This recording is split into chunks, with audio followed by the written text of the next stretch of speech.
Maria Davis, a goal-setting coach that has been helping students and teachers achieve their goals for years, and I'm here to help you do the same. I believe life isn't about chasing after what you want. It's about accessing the unique power that's already inside of you so you can step into the life of your wildest dreams. If you're looking to do life differently, live a life that's designed just for you, make your dreams a reality, and ditch the hustle, then you're in the right place. My goal for this podcast is to give you tools, resources, and tips to discover who you are at your most authentic level, help you get back in the driver's seat of your life, and send you love and encouragement along the way. Welcome to It's the Audacity for Me.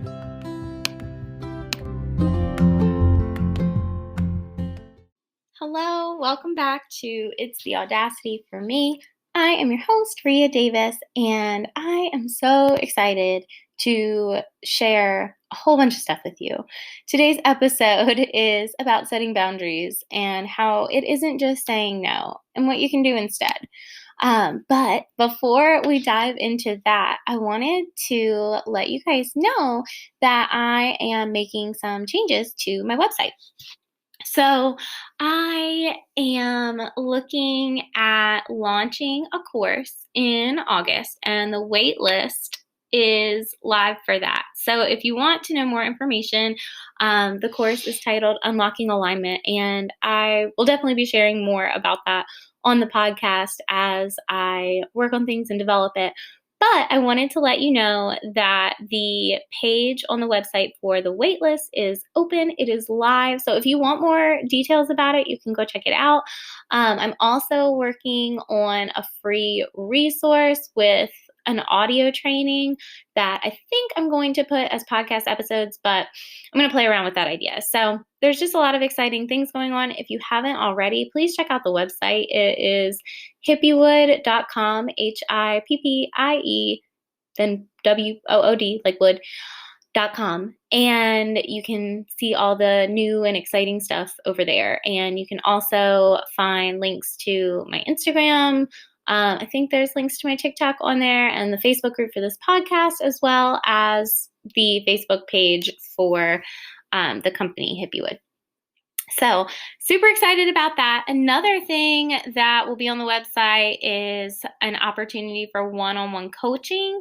That should be up in a few days as well. By the time you're listening to it, it should be up. So check out the website for all of these new exciting updates. All right. So why are you listening today? What is this episode all about? There's so much information out there about setting boundaries, but have you ever noticed that most of it just tells you need to set boundaries and follows up with just say no more, or, just stop talking to somebody or cut people out of your life, things like that? I hear so many people talking about boundaries, but nobody's really diving deeper into what they are, what they look like when they're in place. So that's what we're going to do today. We're going to talk about setting healthy boundaries in a realistic way so that you can have more happiness, improve the quality of your relationships, and get rid of the things that are draining your energy. Are you excited? I am. Let's go.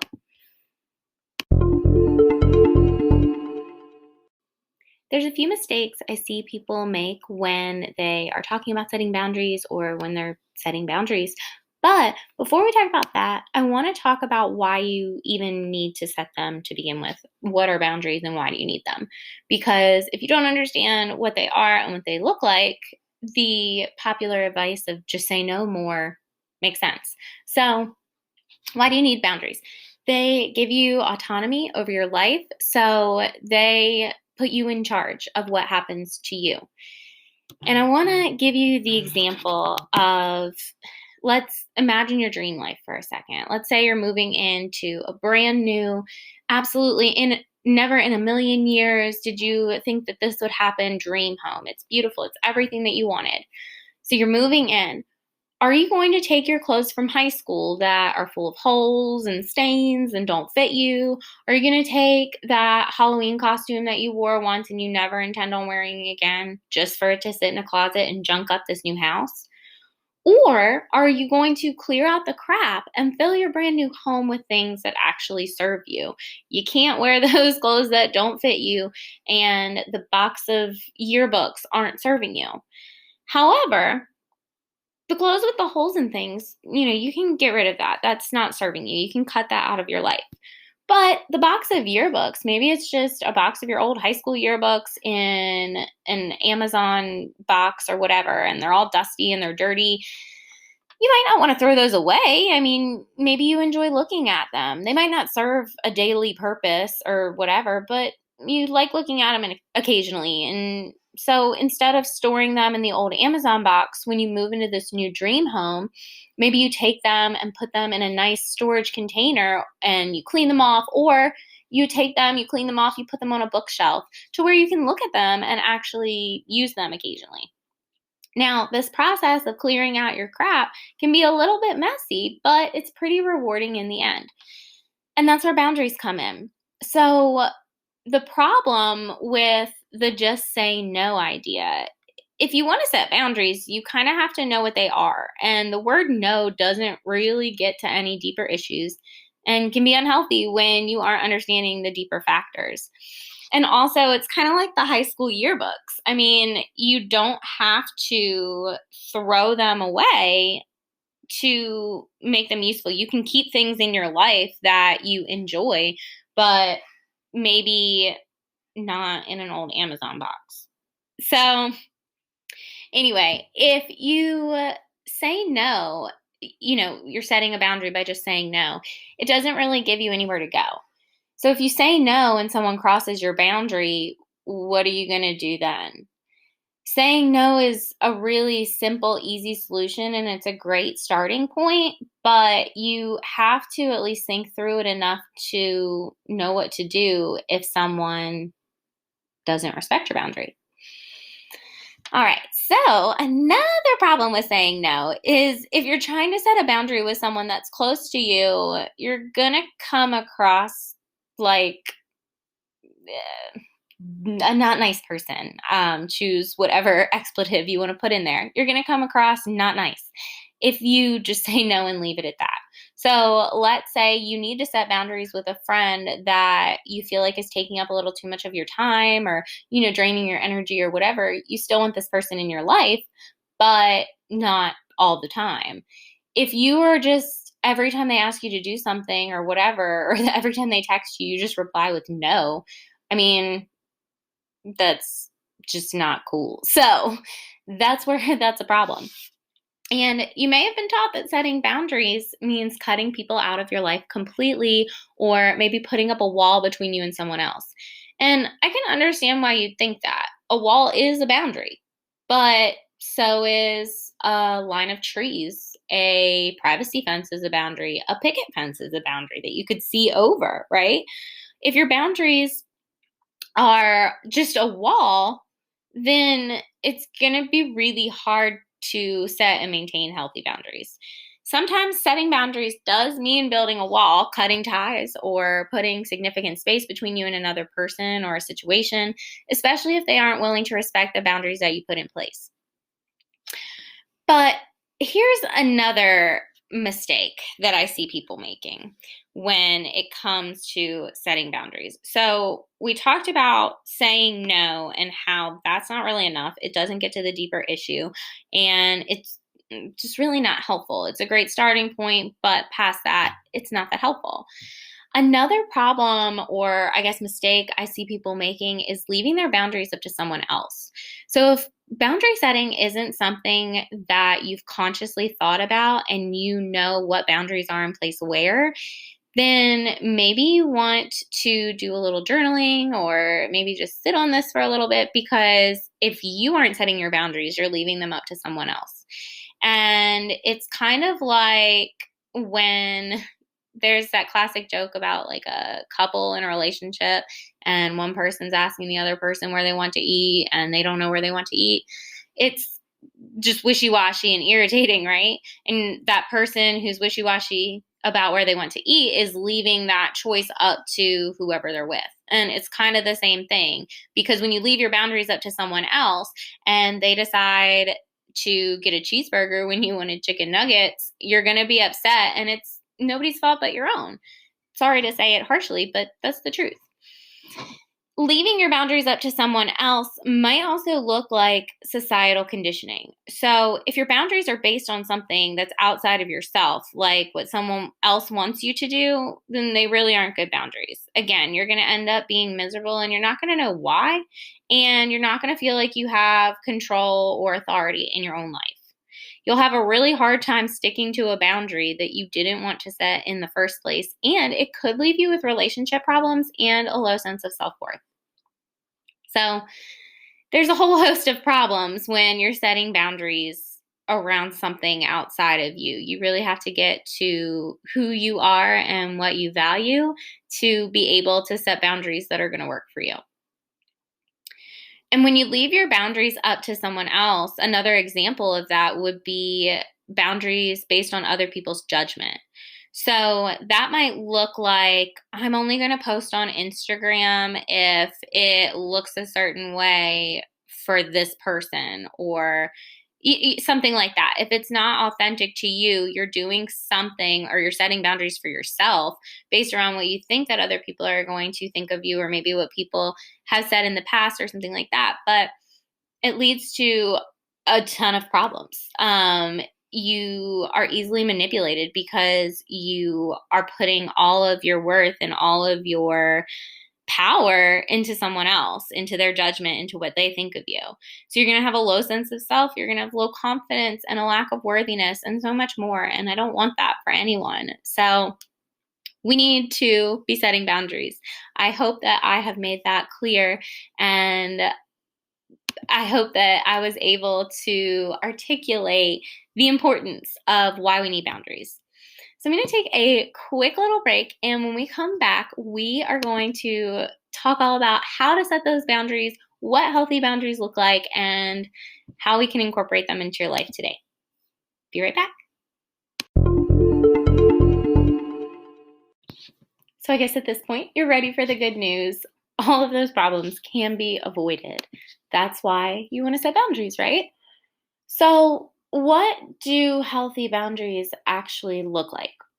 Number one, they're a way to uphold your basic human rights. You feel more comfortable standing up for yourself, and you feel empowered to do so because you're not giving away your power to someone else. Those boundaries are yours. And with that being said, they protect your mental and your physical health and your safety. They help you prioritize yourself and help to foster self-love. And this also means setting boundaries for yourself and following through with what you said you would do. So a good example of this would be if you were, in a toxic relationship maybe, and you broke up with your ex and whatever, but then you tell yourself you're not going to call or text and you do it anyway. That's breaking a boundary that you set for yourself. So setting boundaries for yourself and then for the people in your life also gives clear parameters for the vision that you have for your life and sets you up to have the life that you want. So in order to have the life that you want to align it with whatever your values are, and you're going to base your boundaries around that.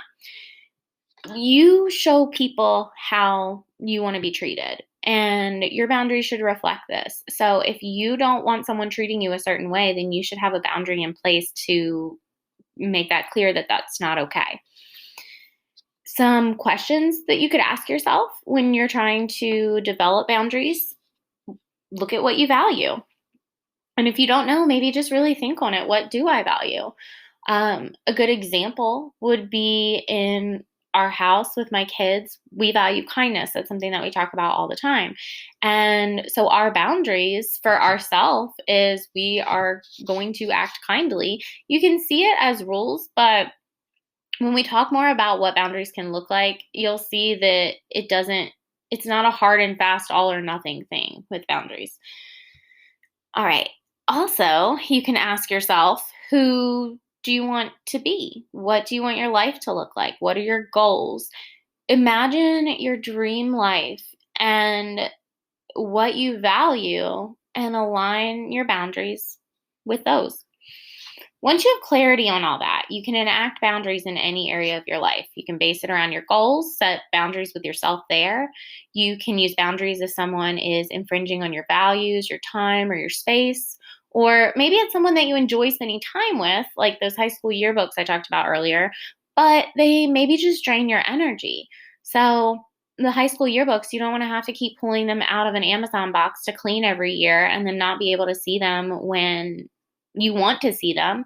So, setting boundaries with the yearbooks or with the people in your life to just protect your time and your energy, but still give some to them just on your terms. So, if you set up these boundaries and you create healthy boundaries and you stick to them, you can have more autonomy over your life, more confidence, higher self worth, self love, better relationships, just an overall better quality of life and more confidence in yourself. So, I want to give you an example from my own life. I used to be friends with someone that I really enjoyed spending time with. They were funny, they were smart, and they really replenished my energy when we spent time together. We were really good friends. But some of the choices that they started to make really didn't align with the values that I have for my life. And I spoke with them about it and I enacted boundaries to protect my time. I didn't stop talking to this person completely. I just put those boundaries up around my time and the topics that I wanted to or was willing to discuss with them. But ultimately, because our values weren't aligned, the friendship did end. But that's something that you have to consider when you're setting boundaries, that there's consequences one way or another. But those consequences aren't meant to be a consequence on you for setting the boundary. It's a consequence on the other person for not respecting your boundary, as long as the boundary that you have is healthy. You don't want it to be like, if you want to be in my life, you have to play by my rules. There's give and take in life. But healthy boundaries are good for you and everyone involved because it makes you the best person that you can be so that you can give your time and energy to the people you love and care about when you need to do that. Let's take a quick little break. And when we come back, I want to give you some action steps that you can take to set boundaries in your life. See you in a sec. Okay, so we talked about what boundaries are, why you need them, what they look like, or how they can look. Let's get really actionable, really specific, really concrete. One way that you can set boundaries without just saying no is to frame it as an I statement. So instead of "you're always so late for our meetings," that right there says that it's a character trait of that person. Like it's their personality to be late. So instead of making a really broad generalization and kind of blaming someone, you could say, instead of "you're always so late for our meetings," try, "I've noticed that you've been late for the past few meetings. I would like to make sure we begin on time. Are you able to attend on time next week?" So it's much better than saying no. It doesn't come across as mean or rude or anything like that. It's solution oriented. So it's looking for what a possible solution could be. And it sets the expectation. It says what you expect and it's reasonable, it's healthy, and it tells that person what the line is that they're crossing, if they are crossing it, or where the line is so they don't cross it. But either way, it's not blaming or making these broad generalizations about the person. It's addressing the specific behavior. So that would be really applicable for a person that you want to be in your life still, but you maybe are struggling with some of their values and you don't want to discuss certain topics with them, or you don't want their advice maybe for like family members. You don't want their advice.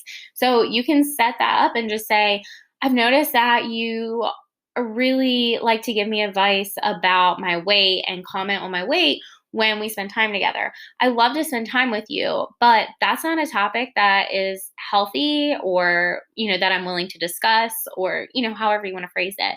But it's a kind way of addressing it. You're addressing the behavior. It's solution oriented, saying, let's just avoid these topics so that we can still spend time together. And again, it sets the expectation for what you're willing to accept. So from there, let's say you've created a boundary, you've enacted it, you've like talked to the person, whatever. So from there, you have to have a follow-up plan for if the person rejects your boundary immediately or if later they cross it. So whenever that happens, if and when that happens, you need to have a plan. So if they come right out and say, "No, I will not stop commenting on your weight," or "No, I cannot be on time," what's the consequence going to be? So let's go with the work meeting example.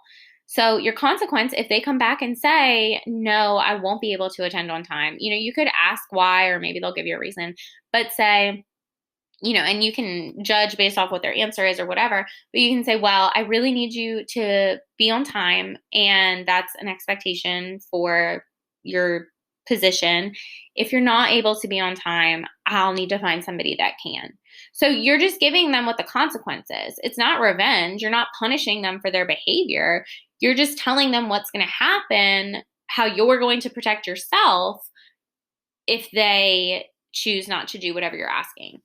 But you do have to draw a line with what you will and will not tolerate in your life. And like I said earlier, if you don't do it, someone else is going to do it for you. And no one is going to love you like you can love you. So I recommend being the one to set your own boundaries. I digress. All right. So with drawing a line, that might be cutting the person off completely or limiting contact with them until they're willing to work on their behavior. I gave the example earlier of like a couple in a relationship, maybe a toxic ex. Let's say it's not, a toxic situation. It's just two people that, for whatever reason, broke up. Maybe at first, one cuts the other off completely, or, says, this is my line in the sand. I won't accept this from you, and cut contact until they're willing to work on their behavior. But if they keep doing it, that's when you have to I don't want to say get stricter and stricter, because you're not setting rules for how they live their life. You're setting boundaries for how they interact with you, if that makes sense. It's not about their behavior or what they do. It's about how you are going to protect yourself and interact with them based on whatever the thing you're setting a boundary on is. Hopefully that makes sense. But I want to move on and talk about setting boundaries for yourself, because I feel like it's super important and something that not a lot of people are talking about. We talk about setting boundaries with people, cutting people out of our life, whatever, but you have to have boundaries in place for yourself as well. And I'm sure that you have some that you probably don't realize are there. Like maybe it's just not something that comes naturally to you. I'll give you a good example of that. So there's a boundary in place that I, don't commit crimes. Like that's a boundary I have for myself. I don't go out and do like crazy stuff.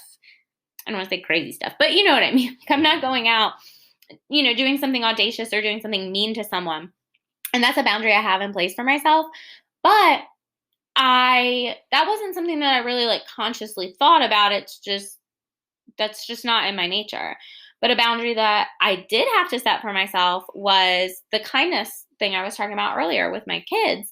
Setting boundaries around how I interact with people, how I'll interact with the world, and how the world will interact with me. And when I am maybe in a conversation and the topic gets turned to something that's mean-spirited, or, talking about somebody in like a gossipy way, or, something like that, that's where I have to set a boundary for myself and say, no, I'm not going to participate in this conversation, and or possibly walk away. I don't have to be rude. I don't have to announce it.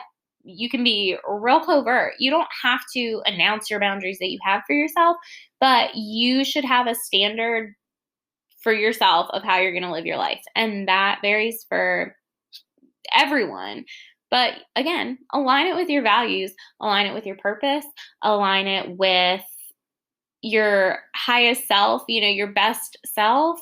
And you have no choice but to grow, to be happier, and to have better relationships with the people that you love because you've done that. So if you say you are going to do something or you set a goal, you have to stick to it and follow through. the reason that I'm so passionate about that is because when you do this, it reinforces that you can trust yourself, and it makes it so much easier to follow through in the future. If you are somebody that struggles with feeling like safe or secure or loved, or even if you just walk around feeling like something like the floor's going to drop out from under you at any time, this is something that is really going to help get rid of that. Because when you know that you have your back and you trust yourself and you love yourself and you have you, it's so much easier to stick to stuff. It's so much easier to achieve your goals and do what you want to do because you have faith in yourself that you'll do it. And it gets easier because your brain has that practice of doing it and it becoming a habit. When you enact a boundary on someone else, you're putting one up for yourself as well. And I kind of talked about this earlier, but I want to go a little bit deeper. So again, there's a consequence if someone is not willing to respect your boundary. So that's when the boundary for yourself comes in. You have to uphold the boundary, even if it's painful for you.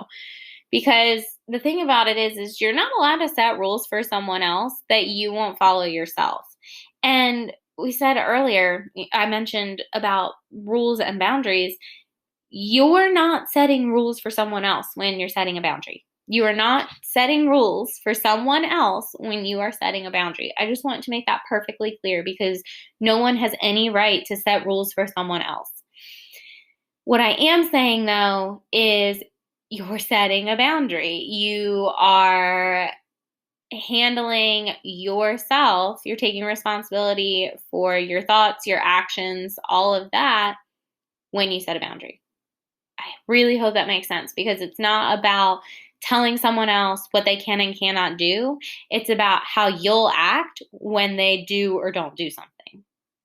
So if you, for example, if you say you don't want contact with a person, then don't have contact with them. Be true to yourself and what is in your best interest. All right, so I know that was a ton of information about setting boundaries, and I really hope that you were able to take something away from this episode, that you have what you need to start using boundaries more in your life now. Maybe you were making some of the mistakes that we covered, and that's okay. Like Maya Angelou said, when you know better, you can do better. And I'm kind of paraphrasing. But the key takeaways for this episode are: set boundaries that protect the authentic you. Don't just say no, and be willing to stick to your boundaries. Thank you guys so much for listening today. I so appreciate your support. If you haven't already, please rate and review the podcast. That's how more people find us, and that's how we can spread the love. So rate, review, share. If you had any aha moments, I would love to hear them. Have a beautiful day. Bye.